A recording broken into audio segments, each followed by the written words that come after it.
오늘 창세기 45장 우리가 함께 보겠습니다. 창세기 45장 4절부터 보겠어요.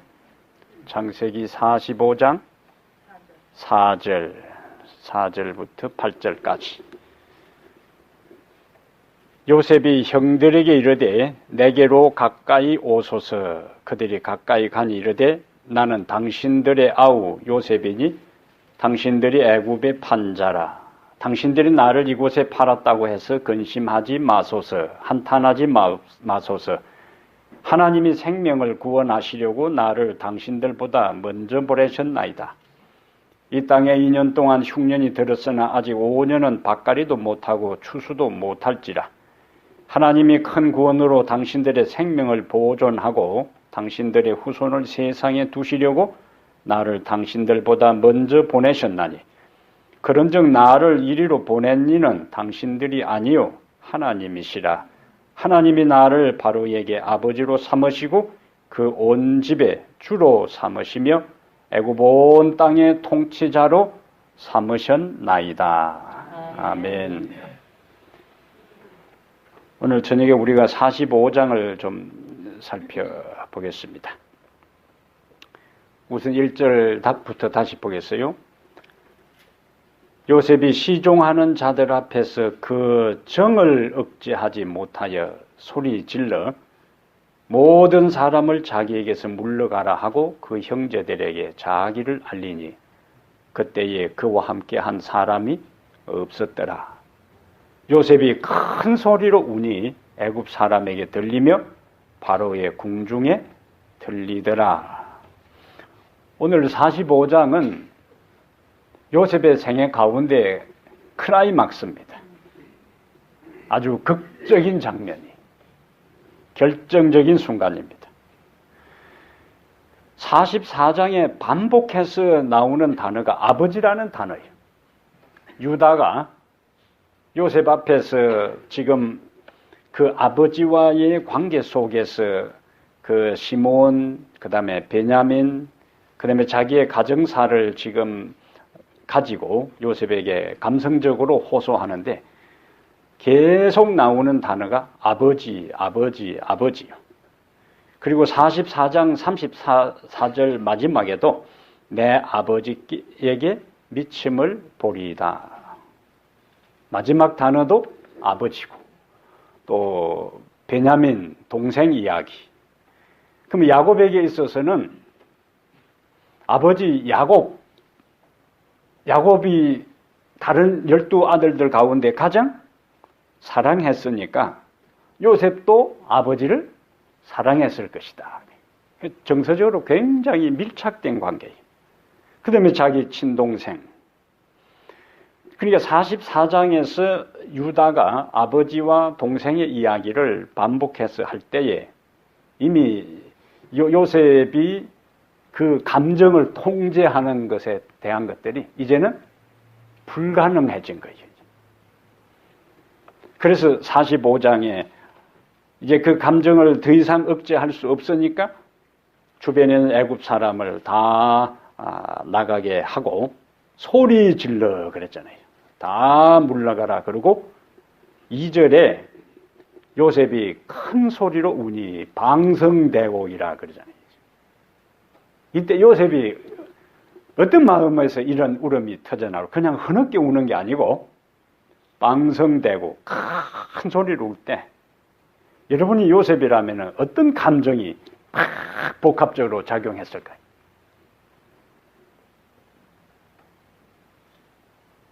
그냥 아무 생각이 없어요. 그냥 울음이 나왔어요. 예? 형들 보니까 그냥 갑자기 울음이 나왔어요. 그동안 여러 가지가 스쳐갔을 텐데 형들에게 팔렸던 그것, 그 다음에 그 처음에 와서 얼마나 서러운 삶을 살았을까요? 그러니까 이러한 것들이 복합적으로 작용해서 그동안에는 견디고 참고 억누르고 했던 것들이 한 번에 이것이 어떻게 된 거죠? 터져 나온 거라. 그것이 2절에서 애굽 사람에게 들리면 그 울음소리가 어디까지인지 바로의 궁중까지 들리더라 하는 것은 그동안에 얼마나 지금은 비록 총리로서 애굽을 통치하는 최고의 통치자의 자리에 올랐다 할지라도 그 자리에 오르기까지 얼마나 숱한 세월을 수많은 날들을 갈래야 갈 수도 없고 아버지를 만날래야 만날 수도 없는 그 힘든 세월을 이제 아버지 동생 이야기 끝에 이제 터져 나오는 것이 여기 바로의 궁중에 들릴 정도까지 통곡하는 인간적인 요셉의 모습입니다. 3절에 요셉이 그 형들이 이르되 이게 이제 제일 클라이막스예요. 이제 한바탕 갑자기 이 형들 입장에서는 가만히 생각해 보세요.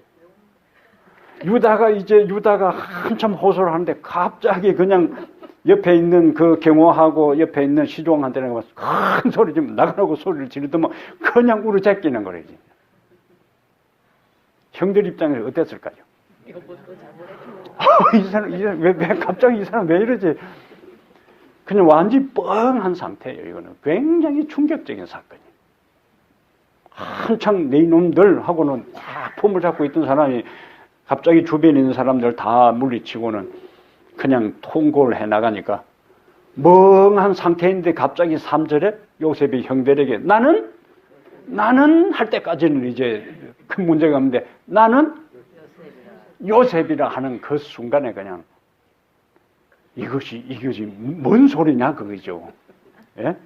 뭔 소리냐 그게. 나는 요셉이라. 내 아버지께서 아직 살아 계시나이까. 그런데 지금 44장에 계속 아버지 살아있다 이야기하고, 예? 아버지하고 동생과의 관계 이야기하고, 아버지 만나가지고, 그 동생을 보내는 문제 때문에 갈등을 겪은 이야기들, 그 다음에 자기가 책임지겠다는 이야기를 다 하고 있는데, 갑자기 울다가 내 아버지가 아직 살아 계시냐니까. 요셉도 지금 정상적인 상태가 아니라는 얘기예요. 감정이 지금 격한 상태이기 때문에 실컷 이야기했는데 뜬금없이 내 아버지께서 아직 살아 계시나니까 그런 분위기입니다. 지금 형들이 그 앞에서 놀라서 대답하지 못하더라. 완전히 바짝 얼어버린 거예요. 갑자기 총리가 우르제끼지. 그리고 그 총리가 또 뜬금없이 내가 요셉이라 하니까 지금 전개되는 상황은 뭐 정신을 차릴 수가 없는 상황입니다. 완전히 혼이 나간 상황이에요. 예. 기절초풍할 일. 지금 이 상황은 이거는 뭐 이게 지금 뭐 어떻게 돌아가는지 맨정신을 차릴 수가 없는 이런 상황이 지금 2절, 3절의 상황이에요. 요셉이 이제 조금 정신을 차린 다음에 4절이 요셉이 형들에게 이르되 내게로 가까이 오소서. 바짝 얼어가지고 지금 막 이 상황 판단을 못하고 있는 이때에 내게로 가까이 오소서. 그들이 가까이 가니 주춤주춤 했을 거예요. 이제 예? 쭈삣쭈삣 하면서 오라니까 지금 가기는 가는데 이거 지금 뭐 어떻게 해야 될지 처신하기가 굉장히 힘든 상황이죠. 그들이 가까이 가니 다시 이야기합니다. 나는 이제 조금 더 구체적으로 이야기해요. 처음에는 뜬금없이 나는 요셉이라 하다가 다시는 나는 당신들의 아우 요셉이니. 그 다음에 다시 당신들이 애굽에 판 자라. 당신들이 애굽에 판 자라. 이렇게 하면 이제 애굽에 판 자라 했을 때 그동안에 고개를 들어 제대로 보지도 못하다가 요셉이라 그러고 당신들의 동생 요셉, 당신들이 나를 애굽에 판 그 사람이라 할 때 이제 다시 형들이 어떻게 했을까요?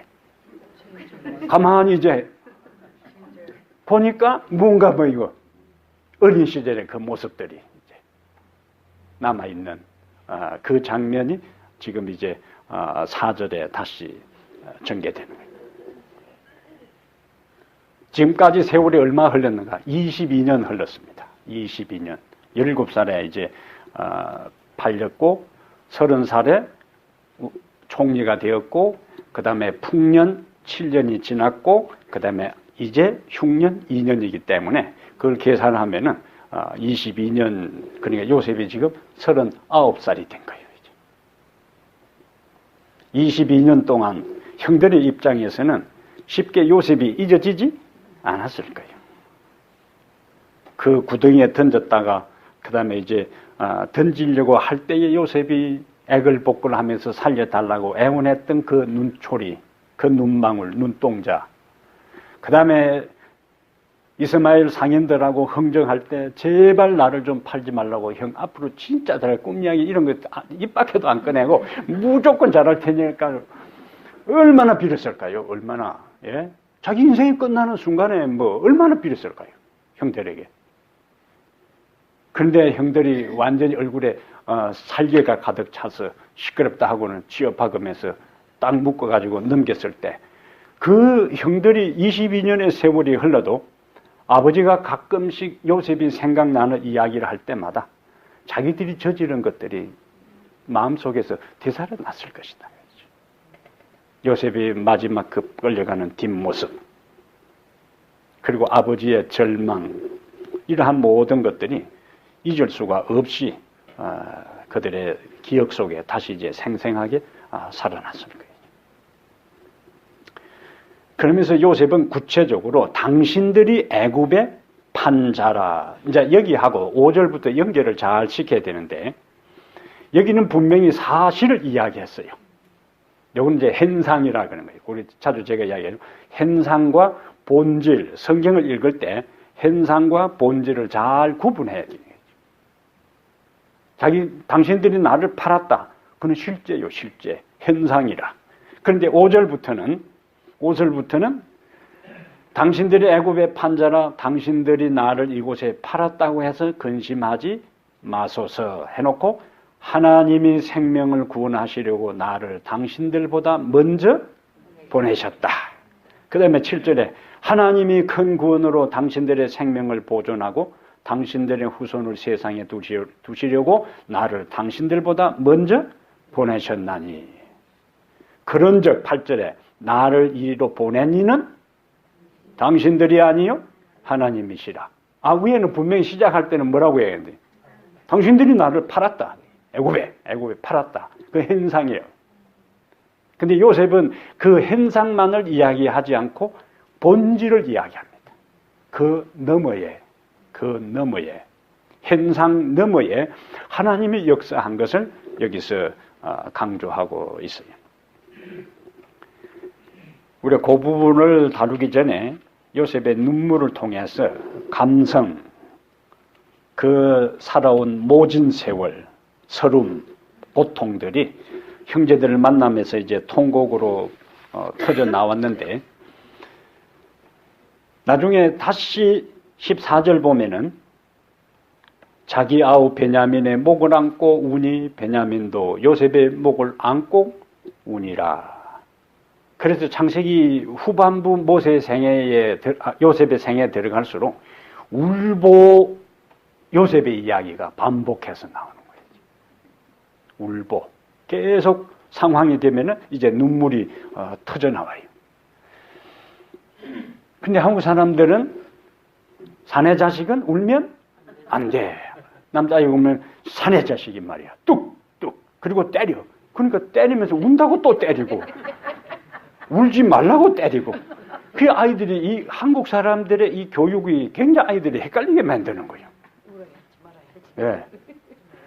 울면은 울지 말라고 또 때리고. 그럼 울지 말라고 하면 안 때려야 되지. 운다고 또 때리는데, 이거 안 울 수가 있어요. 이 헷갈리는 거예요, 헷갈려야죠.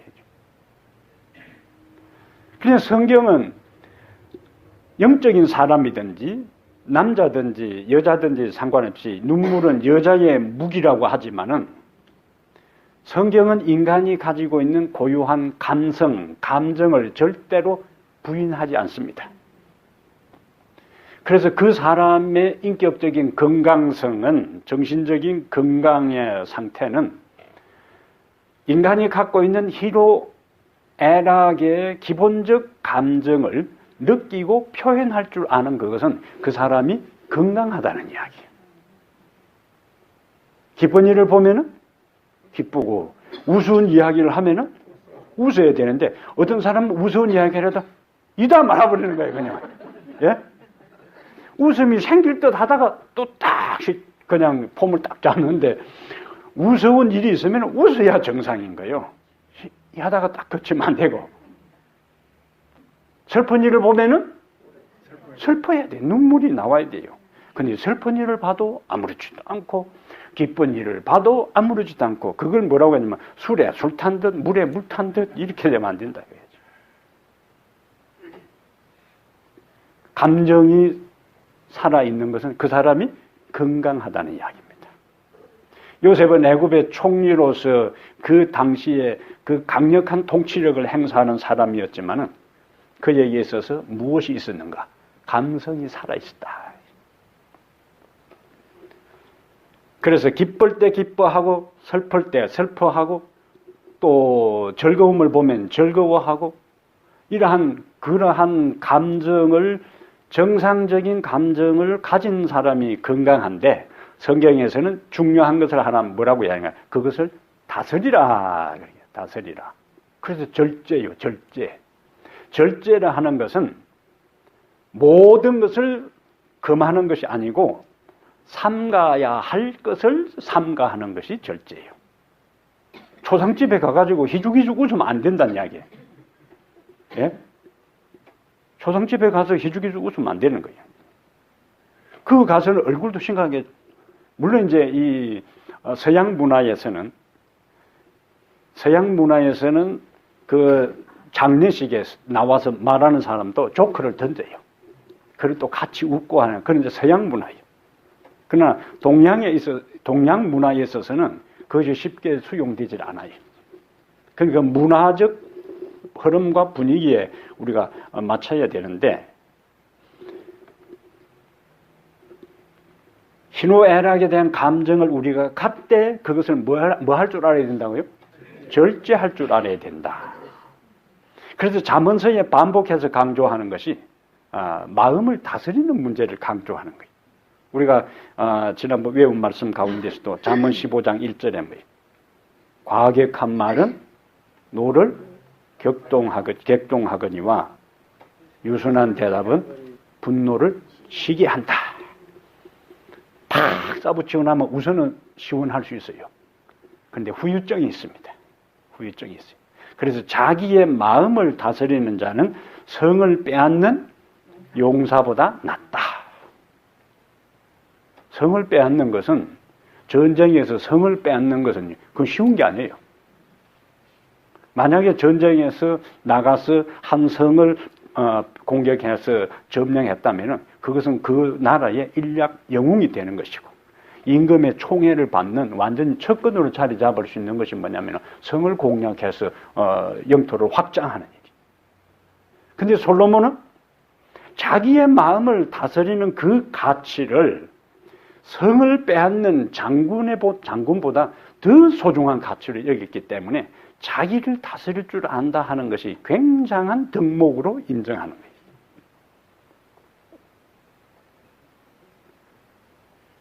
감성은 살아 있어야 되지만은 그것을 절제할 줄 알아야 된다. 특히 이제 자신을 다스릴 줄 아는 것은 굉장히 중요한데, 인간의 최초의 살인도, 가인과 아벨 사이에 있어서 최초의 살인도 가인이 동생에 대한 시기와 분노를 뭐하지 못해서, 절제하지 못해서, 다스리지 못해서 자기 동생을 들판으로 불러내서 쳐 죽이는 것은, 그건 자기 분노를, 시기와 질투와 분노를 다스리지 못한 거예요. 절제하지 못한 거예요. 이것이 인류의 최초의 살인의 시작이었다. 그래서 우리는 하루가 시작될 때 하나님 앞에 엎드려 기도할 때 그 기도의 요소 가운데, 하나님 오늘 하루의 내 삶 가운데 내가 어떤 상황에 처한다 할지라도 내 감정을 잘 뭐 할 수 있는, 다스릴 수 있는 은혜를 주십시오. 기도할 필요가 있습니다. 왜냐하면 인생살이에 다른 사람과 만남이나 이런저런 일 속에서 속 뒤집어진 일들이 많이 일어나요. 복장 터지는 일들이 있습니다. 그때마다 하루를 시작할 때에 기도 드린 다음에 하루를 시작하면은 그때에 그것을 감당할 수 있는 은혜를 하나님이 주시는 거예요. 기도 없이 하루를 시작하는 거하고 하나님의 도움을 간절히 구하고 할 때 분노가 치밀어 오르다가도 한마디만 딱 더 하면은 그 사람을 KO 시킬 수 있는 그 말. 예?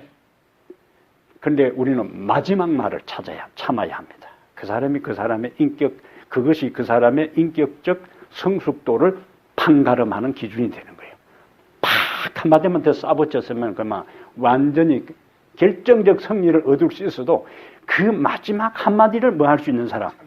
참을 수 있는 사람이 참으로 중요한데 이것이 우리가 잘 안 돼요. 그래서 하루가 시작될 때 하나님 오늘 또 결정적인 순간에 내 마음을 다스릴 수 있도록 은혜를 주십시오. 그렇게 기도한 사람에게는 반드시 그러한 상황에 처하게 될 때 우리의 감정을 컨트롤할 수 있는 은혜를 하나님이 주십니다. 기도를 했는데도 하나님이 무관심하게 하면 뭐 기도가 아무 소용이 없잖아요. 천사를 보내셔서 우리의 주변 환경이 그러한 상황에 처했다 할지라도 마음을 누구를 수 있도록 하나님이 반드시 도와주시는 거예요. 감성이 우리의 삶에 참 중요한데 감성과 더불어 짝을 이루고 균형을 이루어야 할 것이 지성입니다. 지성. 그럼 요셉은 지금 형들을 만나서 극적인 자기의 감정을 그대로 표현하고 자기 동생을 끌어안고 이제 눈물을 흘리는 감성적인 표현을 하는데 애굽의 총리가 마음만 좋아 되는 게 아니라 그거예요.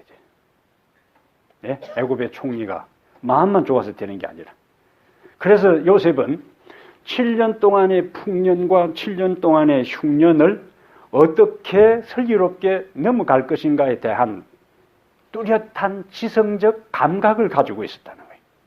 그러니까 우리가 앞에서 본 것처럼 사람들이 오면은 양식을 구하기 위해서 오면은 그냥 공짜로 다 나눠주지 않고 돈을 받고 팔고 그 다음에 돈이 없을 때는 뒤에 가서는 뭐 이제 가축 팔게 하고 그 다음에 나중에는 땅까지도 다 하게 했다고요. 왜 그렇게 했다고요? 그리 해야만이 양식을 아낀다. 그러한 판단과 분별력은 뭐냐? 지성적 작용이다 하는 거죠. 지성적 작용. 정에 너무 쏠려서도 안 되고 바늘로 찔러도 피 한 방울 안 나올 그리 매정한 인간이 되어서도 안 되고 균형입니다. 균형. 감성도 있어야 되고 지성도 있어야 돼. 그래서 인간적인 따스함과 냉철함이 구비되는 것이 하나님의 백성들에게 필요한 요소다. 그러한 것들이 하나님의 존재 양식에 있어서는 우리가 그것을 사랑과 공의라 그렇게 표현하는 거예요. 따스함과 그 다음에 그 공의만 있으면은 냉랭한 찬바람만 불고 사랑만 있으면은 원칙이 없지만은 원칙과 공의가 사랑이라는 그 밑바탕에서 조화를 이루는 거예요. 교회에 있어서도 마찬가지. 교회에 있어서도 원칙이 있어야 되는 것이고 그 다음에 사랑도 있어야 돼요. 그 두 가지가 조화가 돼야만이 교회가 확실한 원칙과 기준 위에서 따스함 속에서 성장, 발전할 수 있다 그 말입니다. 그러면 우리에게 있어서 지성적 연마가 무엇인가? 어떻게 하면 우리의 지성을 연마할 수 있는가? 그것이 지금 우리가 하는 하나님의 말씀 묵상입니다.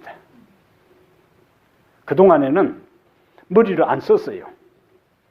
머리를 안 쓰면 어떻게 된다고 했어요? 보통? 녹 쓴다 그러잖아요. 예? 머리를 안 쓰면 녹 쓸고 퇴화되는 겁니다.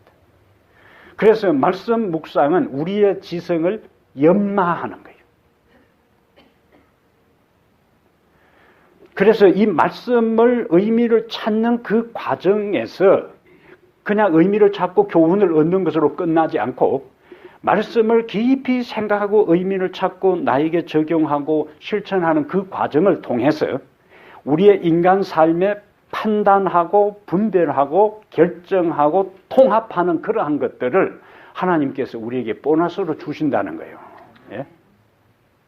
이래야 될지 저래야 될지 이리 갈까 저리 갈까 차라리 돌아갈까 이게 아니고 확실하게 딱 말씀에 기초해서 결정할 수 있는 그 모든 것이 어디서 나오는가? 하나님의 말씀을 깊이 묵상하고 자기의 일상의 삶에서 교훈을 찾고 적응하는 그 과정에서 우리의 지성이 개발되고 발전되고 연마되는 거예요. 그러면 그러한 경험이 그냥 일상의 삶에서 어떤 갈등에 있고 결정의 기로에서 다른 사람을 상담하고 어떤 또 내 인생에 우리 가정에 중요한 것을 결정할 때에 그 말씀 묵상에 훈련이 된 사람은 하나님께서 딱 그 상황을 보면은 문제가 여러 가지가 있는 것처럼 보이지만은 말씀 묵상에 훈련이 된 사람은 그것을 좁혀서 어디를 딱 때려야 될지 어느 매듭을 당겨야 풀릴지를 안다 그래요. 그러니까 말씀 묵상은 단지 영적인 세계만 적용되는 것이 아니고 바로 그것이 우리의 일상의 삶에 그대로 하나님께서 적용될 수 있도록 은혜를 주시는 것이니까 부지런히 말씀을 묵상하자 그겁니다. 아멘. 네.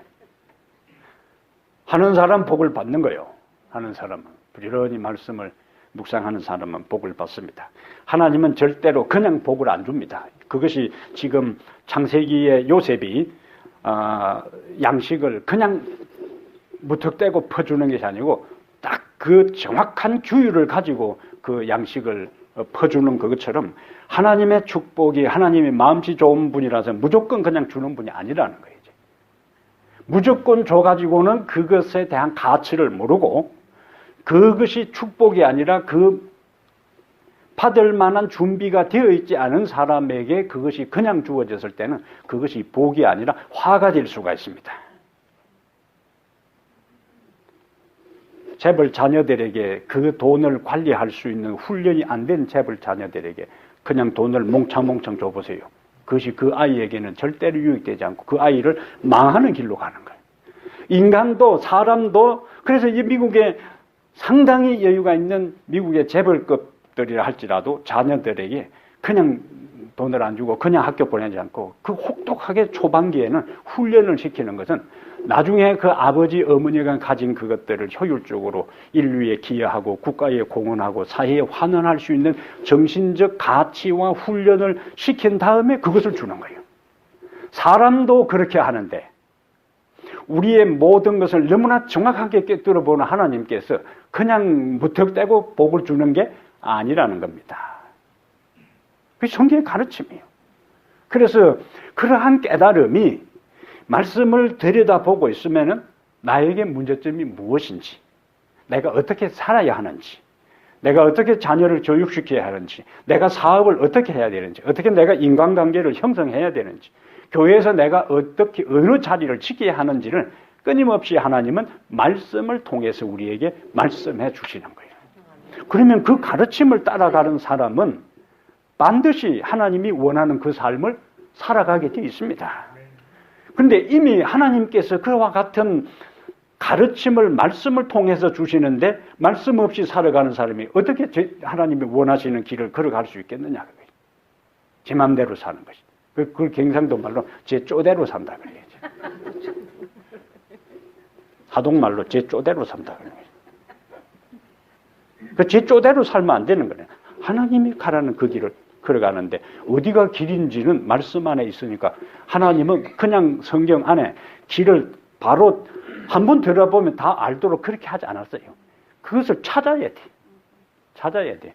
깊이 묵상하면은 각 개인이 가야 할 길을 하나님이 여기다가 똑같은 본문인데도 똑같은 본문을 들여다보는 사람이 하나님의 영에 의해서 들여다보고 묵상하면은 각 개인에게 깨달음이 다 달라요. 다 달라요. 왜? 각자가 가는 길이 다 하늘을 향하여 가지만은 가는 방법이나 모든 면에 있어서는 그 개인의 수준이나 성장 배경이나 현재 건강 상태나 재정적인 상태나 믿음의 수준이나 이 모든 것이 천차만별이기 때문에 하나님께서 일률적으로 한 길을 제시하며 모두가 똑같은 방향으로 같은 방식으로 하는 것이 아니라 그 개개인의 상황에 맞도록 메시지를 주시는 그거는 하나님의 성령이 묵상하는 사람에게 그 개인에게 주시는 거예요. 요셉이 그냥 양식을 주지 않았다 하는 것은 하나님께서 우리의 생존에 필요한 가장 결정적인 하늘에 들어가게 하는데 필요한 것도 준비된 자, 끊임없이 그 뜻을 분별하고 그것을 받았을 때에 그것이 하나님의 은혜고 나 자신을 유익하게 할 뿐만 아니라 이웃을 유익하게 하고 하나님께 영광 돌리는 그것이 준비될 때 하나님은 주신다는 거예요. 이 교회에 새로운 영혼들을 주시는 것도 하나님은 똑같은 방법을 주네요. 개인적으로도 그것을 받을 준비가 갖추어졌을 때에 하나님이 복을 주시는 것처럼 이 교회에 속해 있는 한 명 한 명의 사람들이 영적으로 새로운 영혼이 들어왔을 때에 그들에게 선한 감화를 끼치고 좋은 은혜를 끼쳐서 먼저 믿은 나의 삶과 동화되어서 함께 하늘에 구원받기에 적합한 사람이 될 수 있는 준비가 될 때 영혼을 보내주신다는 거예요. 그 모든 준비가 우리들 자신에게서 시작돼야 된다. 그러니까 말씀 묵상은 우리의 지성을 연마하는 것이고 말씀 묵상으로 끝나는 것이 아니라 우리의 내면을 말씀으로 그리스도로 채울 때에 일상의 삶에서 살아가는 삶의 지혜를 하나님은 주신다. 성경의 명상, 묵상이라는 의미하고 일반적으로 다른 동양 종교에서 앉아가지고 이제 딱 그 참선하는 묵상하고 차이는 일반 세상적 방법의 묵상은 자기를 비우는 훈련입니다. 자기를 비운다 그래요. 근데 성경은 비우는 것으로 끝나는 것이 아니고 채움이요, 채움. 말씀으로 채우고 성령으로 채우고 그리스도로 채우고 하나님의 은혜로 채우는 거예요. 그 빈 공간에 말씀과 은혜와 성령으로 채워지지 아니하면은 우리가 마가복음에서 보는 것처럼 귀신이 나갔는데 소제됐어. 나갔다가 뭐요? 지 혼자 들어오는 것이 아니고 악한 귀신이 7을 데리고 들어와서 이제 들어오는데 시골에서도 꼭 빈집이 한두 개씩 있거든요. 그런데 동네 아이들 돌아다니는 누렁이들 꼭 어디로 가서 볼일 보냐면은 빈집에 가. 청소년들이 빈집에 가서 담배 피우고 못된 짓 하고 돌아다니는 개들도 그곳에 가서 볼일 보는 거야지. 주인 있는 데는 함부로 하지 않습니다. 그는 왜 동네 노란개가 거기 가고 동네 껄렁껄렁한 아이들이 그곳에 가서 노는가? 주인이 없고 비어있기 때문에 그런 거예요. 그래서 우리 속에, 우리 내면 속에 그리스도의 말씀, 그리스도가 우리의 인생의 주인으로 딱 채워져 있지 아니하면은 다른 것이 그 자리를 채우게 되어 있습니다. 그걸 뭐라고 하냐면 자연 세계는 빈 공간을, 물리 세계에도 빈 공간을 용납하지 않아요. 바람이라는 것이 공기의 이동이잖아요. 아무리 진공 상태라도 조금만 구멍이 있으면 바로 공기가 들어가서 채우는 것처럼 우리 속에 빈 상태에 있으면 빈 상태로 있는 것이 아니라 어떤 형태든지 어떤 영이든지 어떤 무엇이든지 채워져야 되는데 말씀으로 채우지 아니하면 그 빈 공간에 반드시 다른 것으로 세상적 욕망이나 세상적 가치와 사상과 그 모든 교훈들이 그 빈 공간을 채우는 거예요. 그 무엇에 채워졌느냐에 따라서 나오는 게 결정되는 거예요. 주전자 안에 막걸리를 넣어놨으면 막걸리가 나오는 것이고 우물물에 생수를 넣어놨으면 부어내면 생수가 나오는 것처럼 우리 안에 무엇을 채웠느냐에 따라서 우리의 말과 우리의 생각과 우리의 행동과 우리의 인격과 우리의 삶의 모든 것이 내 안에 무엇을 채웠느냐에 의해서 외부적으로 그것이 다 드러나기 때문에 이 굉장히 중요한 원리라는 거야.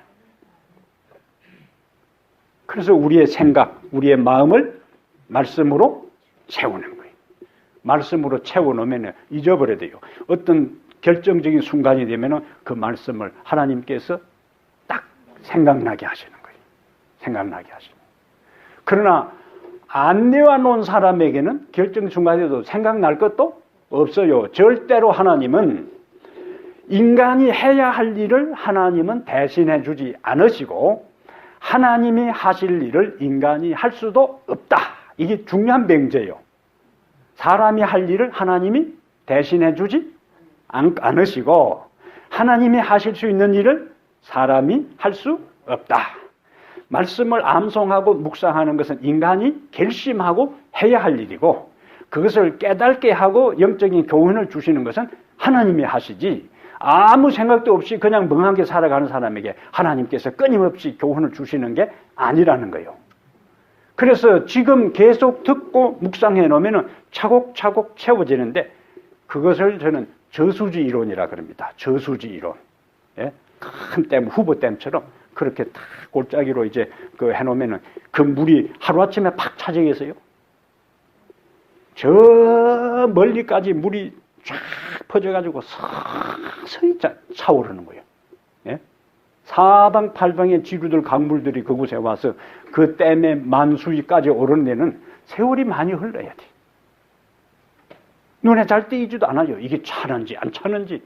그러나 그것이 밖으로 물이 흘러가지 않는 이상 차오르는 겁니다. 그것이 차오를 때까지는 시간이 걸리지만 차오른 다음에 딱 수문을 열어서 터빈을 돌리기 시작하면 거기서 강력한 전기가 나온다는 거예요. 그래서 말씀을 한마디 암송하고 말씀 묵상하는 거 이거 뭐 해도 그만 안 해도 그만 지금은 별 차이 없어요. 그러나 그것을 끊임없이 꾸준히 하게 되면 나도 모르게 그것이 영적으로 하나하나 그것이 내공이 쌓인다는 거예요. 내공이. 그러면 어느 순간에 예수님의 12 제자들이 갑자기 오순절날 그와 같은 능력의 사람들이 된 것이 아니고 3년 반 동안 예수님과 함께 다니면서 끊임없이 뭐예요?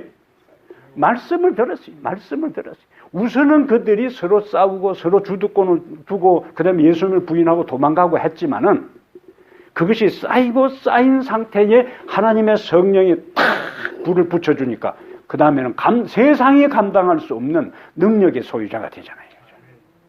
갑자기 예수님의 제자들이 그처럼 그냥 평소에는 하나님을 찾지도 않고 말씀 묵상도 하지 않던 사람들이 오순절날 마가의 다락방에 가더만은 능력을 받아가지고 그냥 외치는 사람이면 하루아침에 뻥튀기처럼 팍 그렇게 된 것이 아니라는 거예요.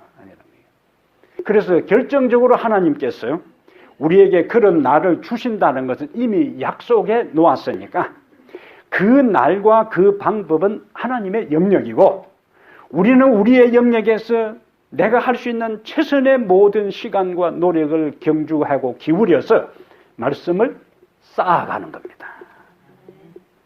그러면 결정적인 순간에 하나님께서 어떤 사람은 먼저 터져나온 능력을 발휘할 사람이 있을 것이고 동시다발적으로 할 수 있을 것이고 어떤 사람은 조금 늦게라도 막차 타더라도 능력을 발휘할 수 있는 사람으로 준비된 자를 통해서 하나님은 반드시 역사하시는 거예요.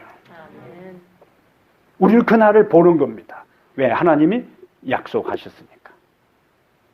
그래서 말씀은 우리의 지성을 연마하고 개발할 뿐만 아니라 우리의 삶에 영적으로 빈 공간을 다른 것으로 채우는 것이 아니라 말씀으로 채울 때 그것이 쌓아져 하나님께서 판단하실 때 이 정도면은 이제 하나님께서 결정적으로 능력을 주셔야 될다 싶을 때에 그 개인에게 그리고 그런 사람이 준비된 교회에 하나님께서 역사하시는 거예요. 그래서 우리가 발부둥 친다고 되는 게 아니고 우리는 하나님을 채우고 말씀을 붙잡고 기도로 은혜를 구하고 능력을 구하고 품성을 묵상하고 하는데 우선순위를 두고 그것으로 채우면 나머지 주도권은 하나님의 시간표와 하나님의 방법과 하나님의 때가 될 때에 하나님이 하시는 것이고 그리고 이루어진 모든 것에 대해서 우리가 한 것이 아니라 하나님이 하셨다 이렇게 되는 거예요. 그러한 것들을 우리들 개인과 이 교회에서 한번 맛봐야 안 되겠어요? 네. 그래서 하나님이 그러한 걸 통해서 영광을 받는 겁니다. 다시 이제 하나님의 주권적인 그 현상에서 본질로 5절로 다시 가보겠어요. 당신들이 나를 이곳에 팔았다고 해서 근심하지 마소서. 한탄하지 마소서. 여기 현상만을 가지고 인생을 살아가는 사람은 절대로 요셉이 만약에 행상만을 가지고 자신의 삶을 이해했다면 형들 벌써 감옥에 들어가서 예? 끝났어요. 그러나 요셉은 현상 너머의 본질을 보았기 때문에 형들을 용서할 수 있었고 그 다음에 자기 삶을 그렇게 받아들일 수 있었어요. 현상만 봤더라면은 그냥 그 보디발 집에 팔려왔을 때도 툭 하면 옆에 있는 사람하고 뭐요? 싸우고 내 인생 뭐 여기 아는 형제도 없고 어? 자 하고 막 배째라고 달라들고 겁날 게 뭐가 있어요? 어차피 자기는 누구에게? 형제들에게 버림받은 사람이에요. 그 다음에 고국에 돌아갈 희망 전혀 없어요. 어차피 내 인생 여기서 끝날 거 막다른 삶을 살 수 있는 거예요. 현상만을 바라보았대요.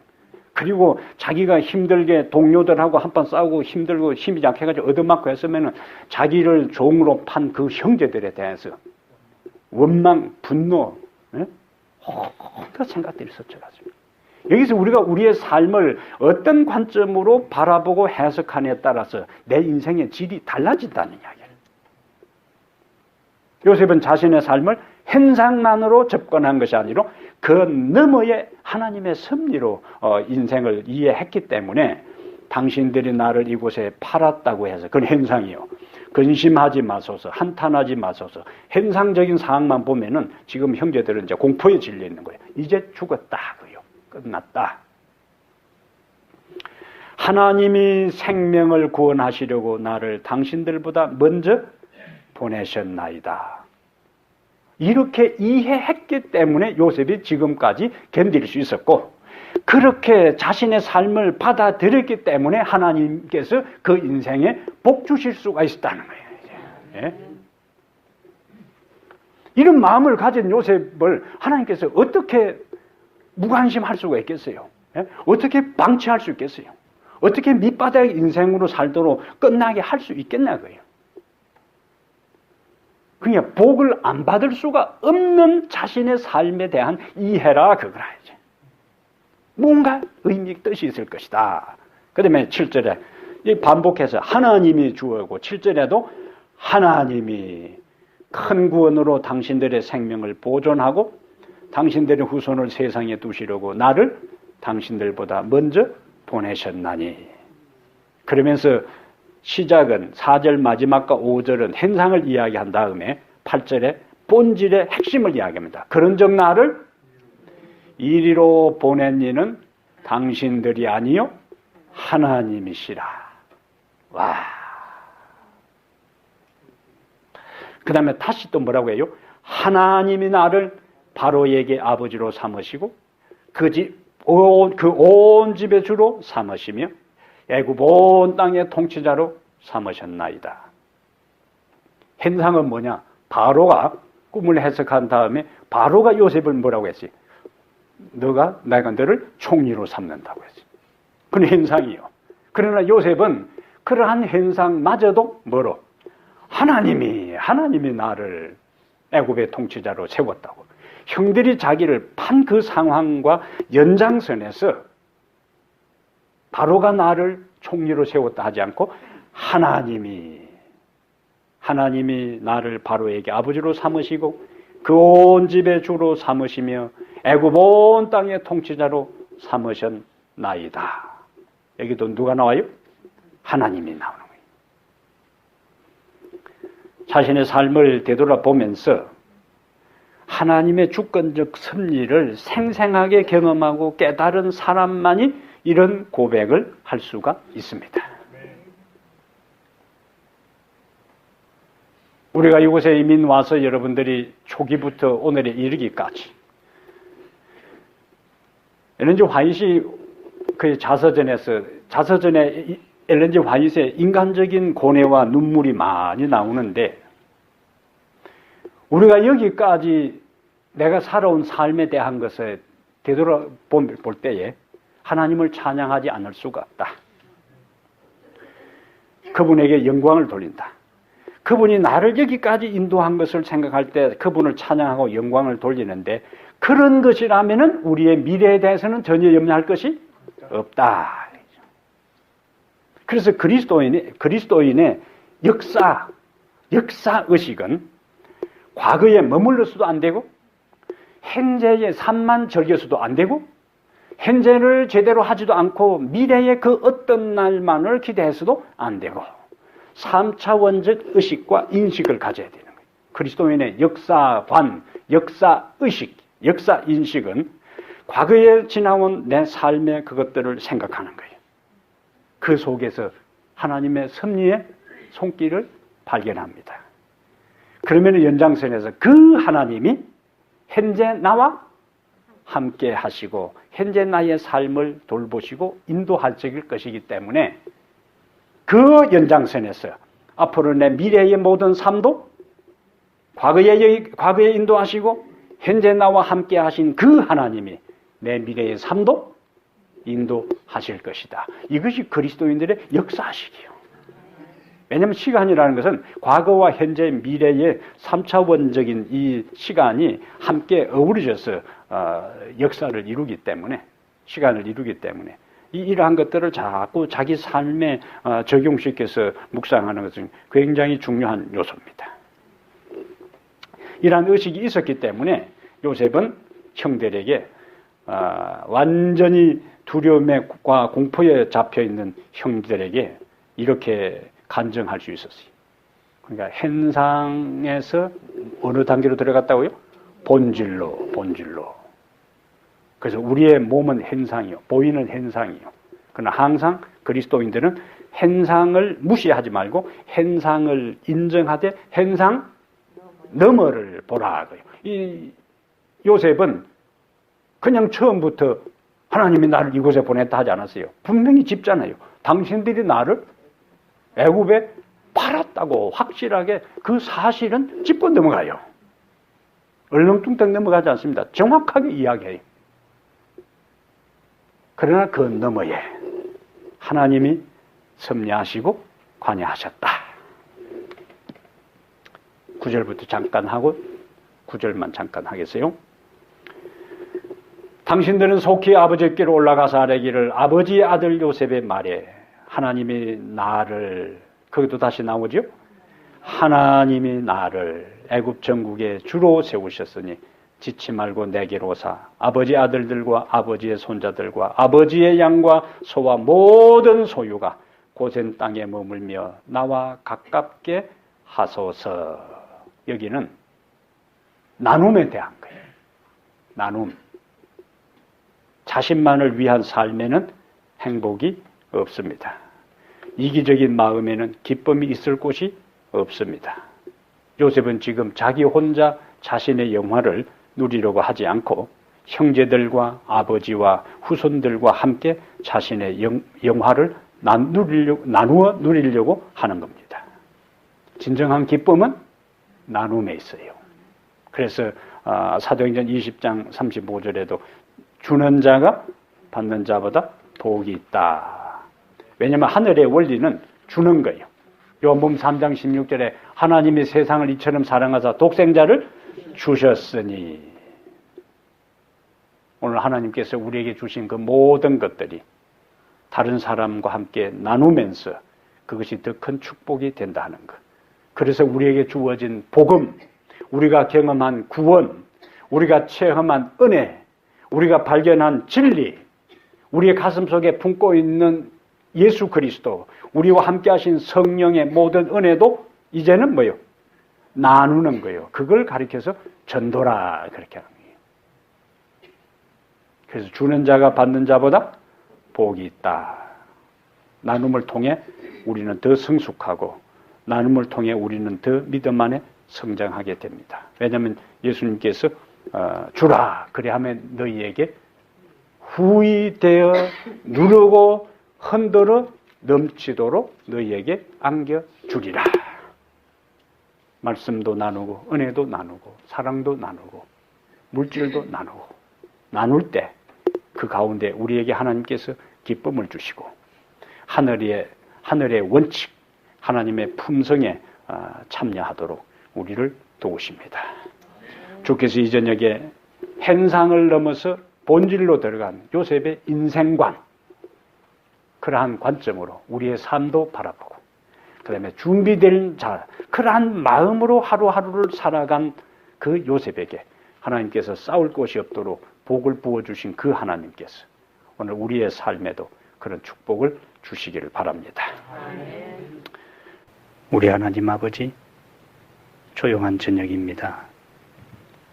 일상의 분주함에서 떠나 주님의 말씀을 사모하고 주의 말씀을 듣고 우리들 자신들을 되돌아보고 하나님의 약속을 다시 기억하기 위하여 이 저녁에 나온 모든 사랑하는 존귀한 아들과 딸들에게 축복하여 주시옵소서. 요셉의 삶의 결정적인 순간을 우리가 보면서 요셉의 마음속에 하나님 절대 주권의 사상을 우리도 갖기를 원합니다. 내 인생에 크고 작은 어려운 일들이 있을 때에 그 현상만을 바라보지 않게 하시고 그 배후에 섭리하시고 역사하시는 주님의 은총을 우리가 믿음으로 받아들이며 경험하는 저희들 모두 되게 해 주시옵소서. 우리 하나님, 주님의 진리가 이론으로 우리의 머릿속에만 있지 않게 하시고 우리의 가슴 속에 있는 그 진리가 우리의 삶의 모든 향방을 하나님의 뜻에 따라 살아가는 원동력이 되도록 역사하여 주시옵소서.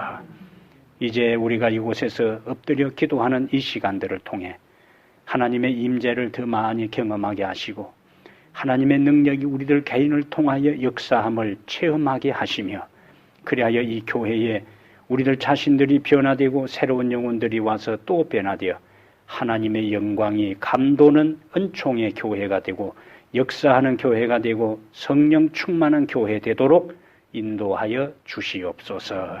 우리 주 예수님 이름으로 기도합니다. 아멘.